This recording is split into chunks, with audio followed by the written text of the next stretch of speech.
नमस्कार दोस्तों, मैं सत्येंद्र सिंह। ओपन पोस्ट में आप सबका स्वागत है।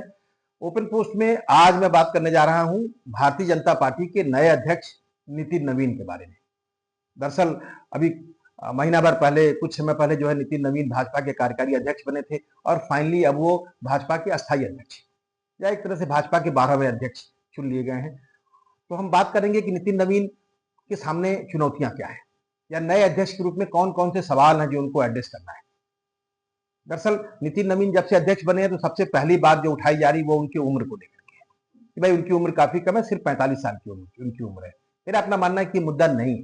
दरअसल जनसंघ के जो अध्यक्ष जब बने थे अटल बिहारी वाजपेयी 1968 में, तब उनकी उम्र महज 44 साल थी।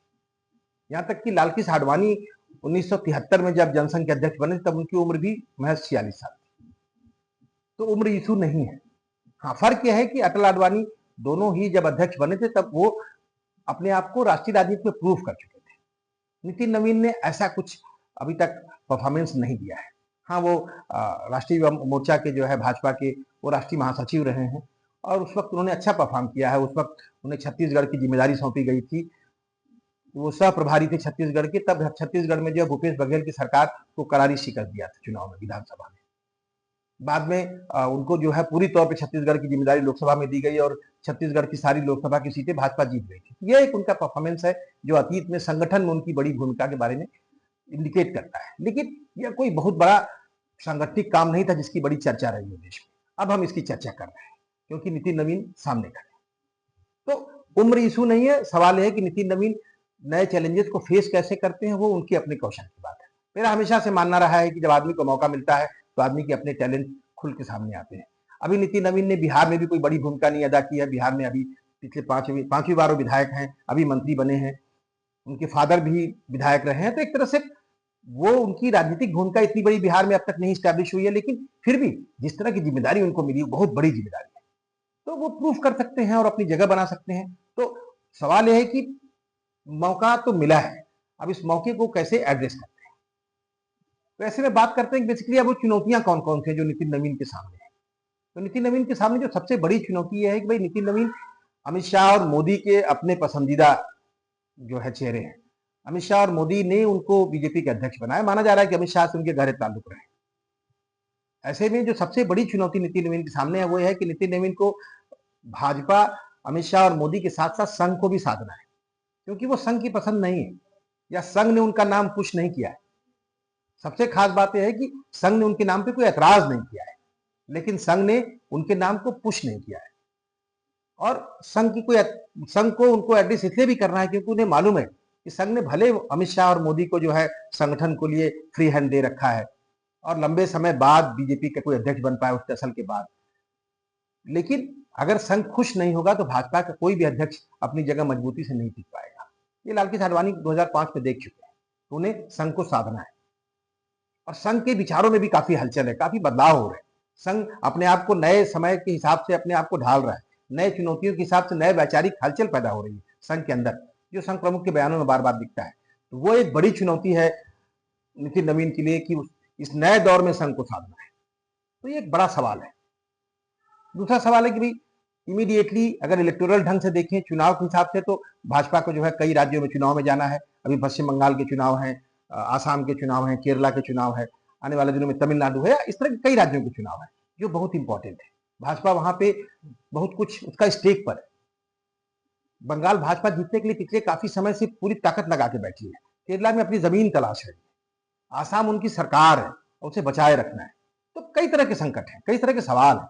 ये सारे सवाल एक साथ नितिन नवीन के अध्यक्ष बनने के बाद उनके सामने आएंगे। अभी वो ऐसी किसी भूमिका में नहीं थे कि इन राज्यों में या संगठन के साथ उनका तालमेल रहा हो। अब उन राज्यों के संगठन के साथ और वहां के लीडरशिप के साथ नितिन नवीन को अपना तालमेल बिठाना होगा। ये तो बात राज्यों की हो गई, ये तो बात इमीडिएट चैलेंजेस की हो गई। लेकिन जो सबसे बड़ा चैलेंज है कि नितिन नवीन जब अध्यक्ष बने हैं तो 2029 का लोकसभा चुनाव भी इन्हीं की अध्यक्षता के काल के आगे हो जाएगा। तो भाजपा उसी लिए तैयारी भी कर रही है।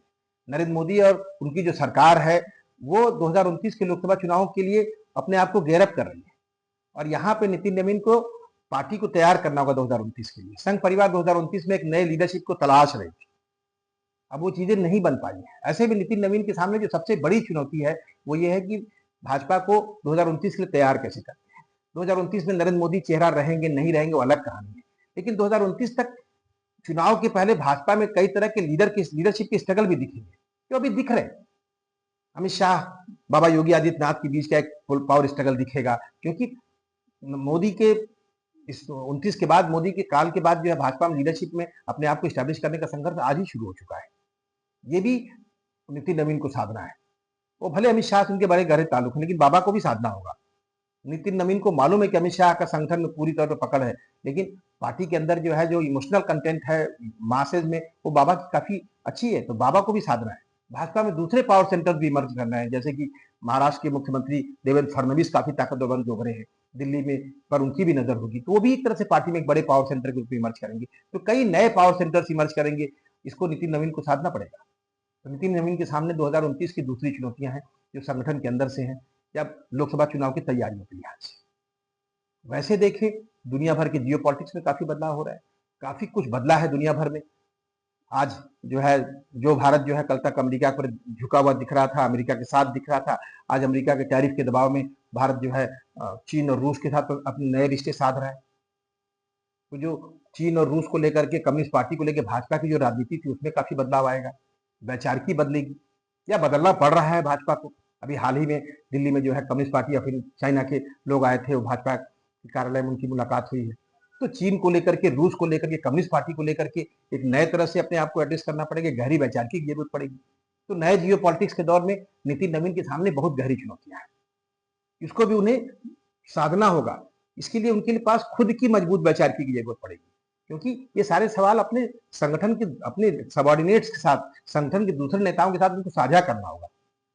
इसके लिए वो कितने तैयार है नहीं मालूम है, लेकिन मुझे यकीन है कि चूंकि इतने लंबे समय से पार्टी पॉलिटिक्स में है, 5 बार से विधायक हैं, तो निश्चित रूप से उन्होंने अपने आप को तैयार किया होगा। हो सकता है वो कौशल दिखाएं, लेकिन यह कौशल दिखाना होगा, क्योंकि पूरी दुनिया के बदलाव सामने है। इस बीच में जनगणना हो रही है, 2026 की जनगणना की अधिसूचना जारी हो चुकी है। 2027 मार्च में जो जनगणना के आंकड़े आ जाएंगे, उसके बाद जो है राज्यों में सीटों का परिसीमन होगा। तो तमाम राज्यों को साधना होगा, तमाम सारे राज्य जो हैं सीटों के परिसीमन को लेकर के उनके मन में बहुत तरह के सवाल हैं, इसमें काफी विवाद होगा। उस समय पार्टी अध्यक्ष रहेंगे नितिन नवीन, उसको साधना होगा। सीटों का परिसीमन तो एक मुद्दा है ही, सीटों के परिसीमन के ठीक बाद जो जुड़ा हुआ मुद्दा वो है महिलाओं का रिजर्वेशन।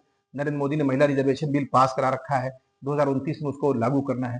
तो महिला रिजर्वेशन बिल को लागू करने के लिए भी पार्टी के अंदर बहुत सारे बदलाव होंगे, या पार्टी के अंदर बहुत महिलाओं की भागीदारी का एक बड़ा मुद्दा बनेगा, उसको नितिन नवीन को साधना होगा।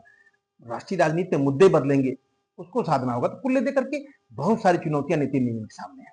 मेरा अपना मानना है कि मौका मिलता है तो आदमी प्रूफ करता है। नितिन नवीन को बहुत कम उम्र में मौका मिला है, हो सकता है उनके अंदर गहरे पोटेंशियल हो, उसको साध पाए, लेकिन इन सब चीजों से नितिन नवीन को गुजरना होगा, इन सारी चुनौतियों का सामना करना होगा और अपनी मजबूत वैचारिकी के साथ खड़ा होना होगा।